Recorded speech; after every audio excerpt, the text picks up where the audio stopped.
Angela Miller is a 30-something Seattle-born Montana-transplant.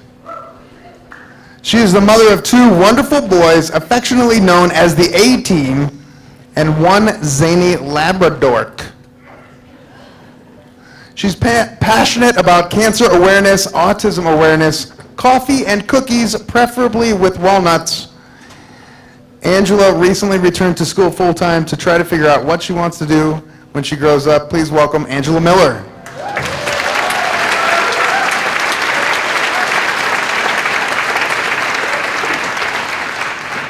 Yeah, well, if we end up needing microphone Viagra, this will work out well. So I didn't really have any introductory material when I came out here, but I do now. This afternoon I lost my keys on the way here, which was going to make for a very long walk home. So pro tip, before you stand in front of a theater full of however many people there are out here, don't lose your keys. But that's not really why I came out here. I am actually relief batting for my husband. My husband Clint was supposed to be here tonight. He couldn't make it. So if you are tweeting this, hashtag We Love Clint, and give him a little bit of shit, because he was the one who was supposed to be here. But something about marriage vows and being relief batters puts me here. So here I am,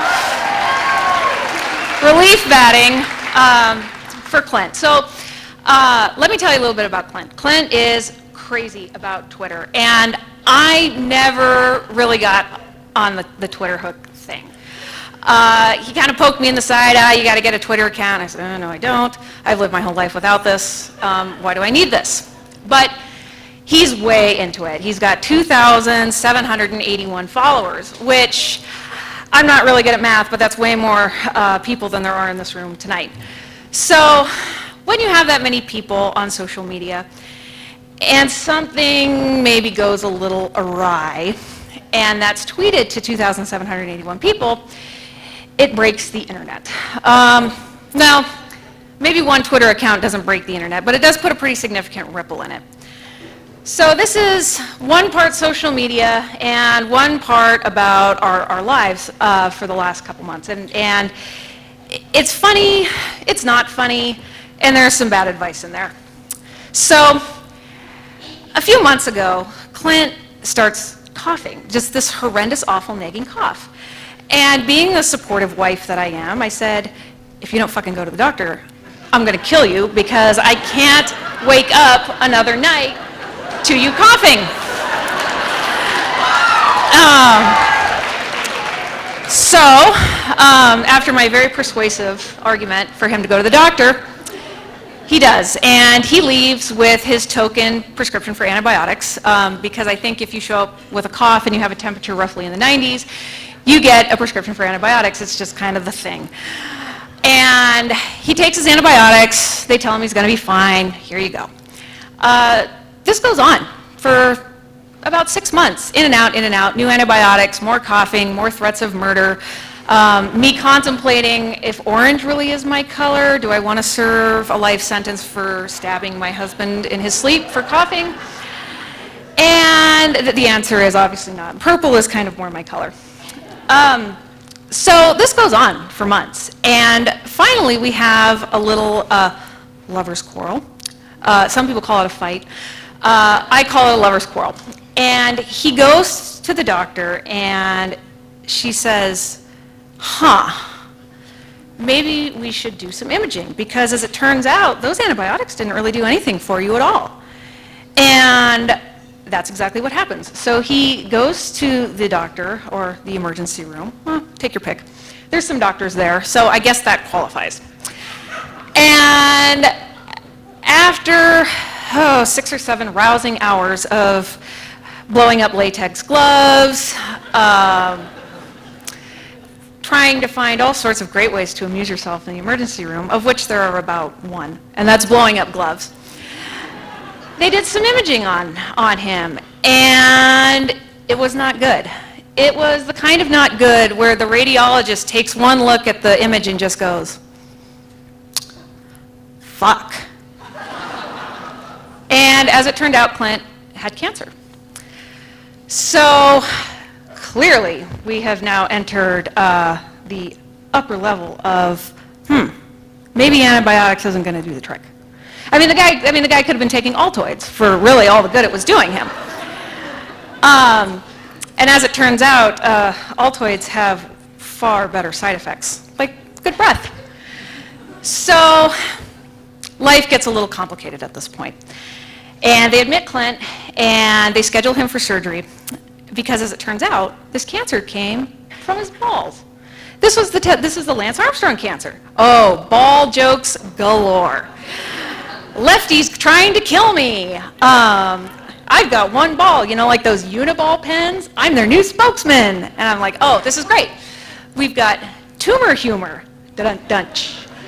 So find humor whenever you can. So anyway, so that's how this cancer journey started for our family. On the bad advice of, just take antibiotics and you'll be okay. Nope. There's some truth to that if you don't have cancer.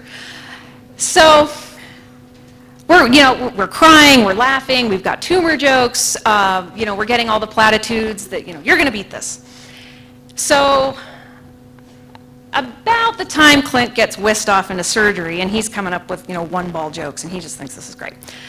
And I'm going, this is not great, you have cancer, there's nothing great about this.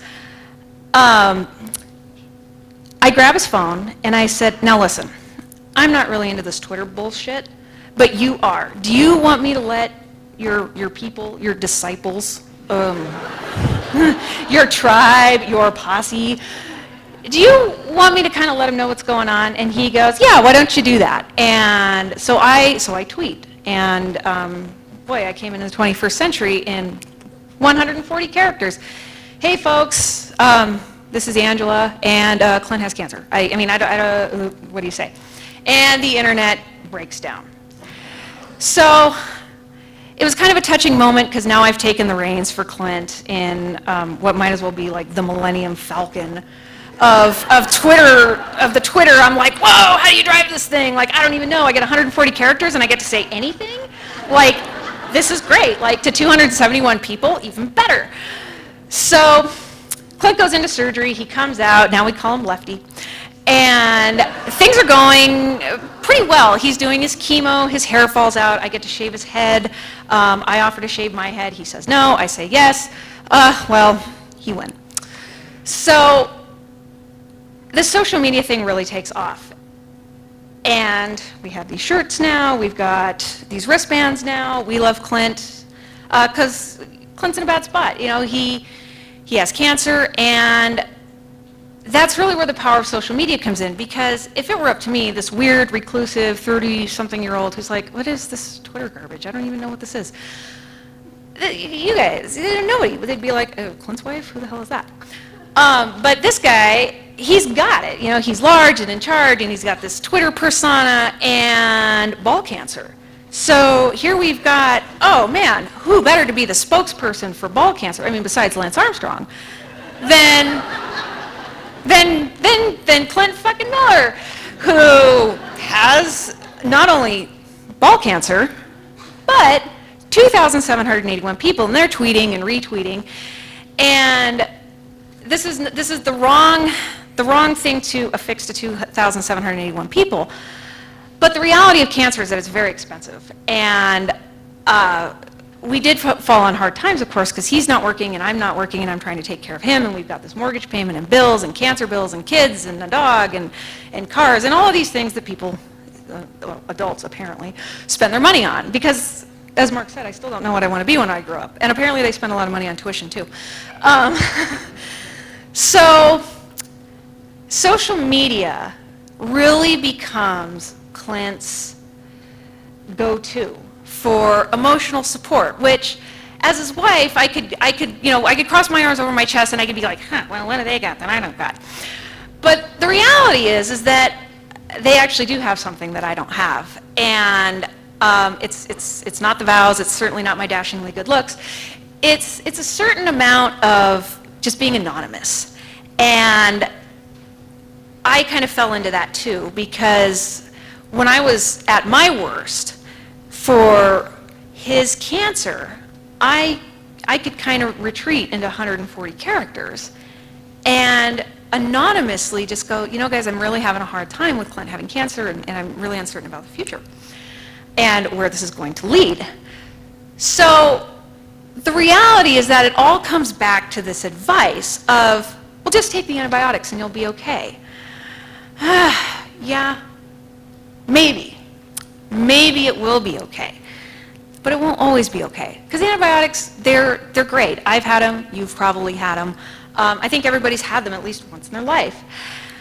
But when it comes to cancer, when it comes to your body, I'm kind of getting off track here. This is the good advice and the bad advice.